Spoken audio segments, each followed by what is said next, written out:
Hi, my name is Molly Gold, home organization expert, and today we're talking Go Mom organizing tips and school routines.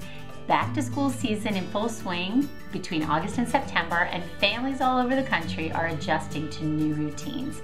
And when it comes to school routines, there are a few things that you have to keep in mind in order to make sure that that adjustment from the freedom of summer to the restrictions of the school year go well. So here are my tips. Number one, homework. It not only needs a place, as we showed you last month in our video about creating a homework station, but it also needs a time. You're going to need to set a routine into place for your child, knowing their temperament well, that at a certain time, and hopefully in the same regular place, their homework will get done. Maybe they need some downtime after school, little snack, little cartoon, little outside time, and then they'll settle down for you well to do their homework a little bit later. My children have all historically been the kind of kids who they do well with that, but that snack and downtime really isn't more than 30 minutes. We get onto the homework and then we're really free for the rest of the night. If you have children who have a lot of after-school activities, you're gonna have to work hard to make sure that they are well adjusted, well fed, and ready for that second round of work that might happen after 6 o'clock. Or if your children are in aftercare and they don't accomplish their homework while they're there, you need to be ready to provide them with the right sort of homework environment at a certain time every day to get it done. The next routine that's so important is lunch. Pack it the night before. Just do it. Do it for yourself. Do it for them. Although you want to teach them to do it for themselves at a certain age and stage, but just get it out of the way. That's one less thing you have to do in the morning. And if for some reason it's so crazy that you run out of something and you're not well stocked at the start of the week, you'll still be able to make that rescue to the grocery store if you have to take care of it. Number 3 is clothes. When they're little, they do well with them being laid out perhaps for the whole week. You can get wonderful organizers that say the day of the week and you can have everything set out. You might have a mischievous child who likes to mix that up for you, but hey, as long as the outfits are intact and they're good to go, that's all that matters. Taking the time to lay them out the night before is one great way to make sure that you avoid morning power struggles.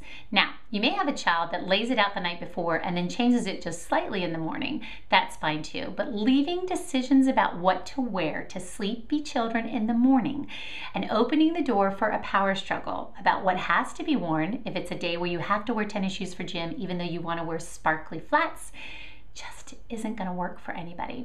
Now, just a tip, when it comes to older children, they're not necessarily going to lay their clothes out the night before. I'm talking middle school, high school, but get them in the habit of looking at what they might want to wear, and if anything needs to be ironed the night before, you can encourage them to get that ironing done so that they are ready with what they need. I don't let anybody come and get my iron at 6 o'clock in the morning. It's just not going to happen. You should have done that the night before. And then finally, it's all about packing up. And I don't just mean packing up the backpack, packing up the lunch. I mean packing yourself up for the day before or the day after. There's nothing worse than finding yourself up early in the morning and being distracted because you had a big deadline at work or you needed to get a bunch of materials together to take off to the school. And so instead of helping ushering your family through the morning as peacefully as possible, you're scrambling too. You're setting a precedent, the wrong kind of precedent about not being ready ahead of time, not being prepared, not taking the time the night before to inventory what you have ahead. So pack up that briefcase. Get those important papers signed.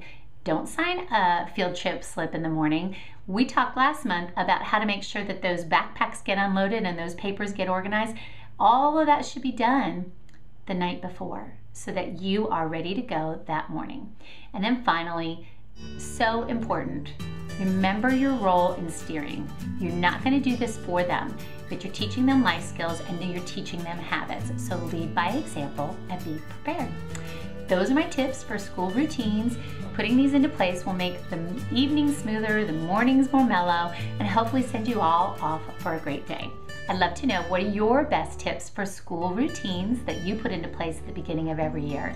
And please leave me a comment about that. And don't forget to check out our routines Pinterest board. We'd love to know what you think about what we have there and different tips and tricks to make it fun for your kids to follow what you put out.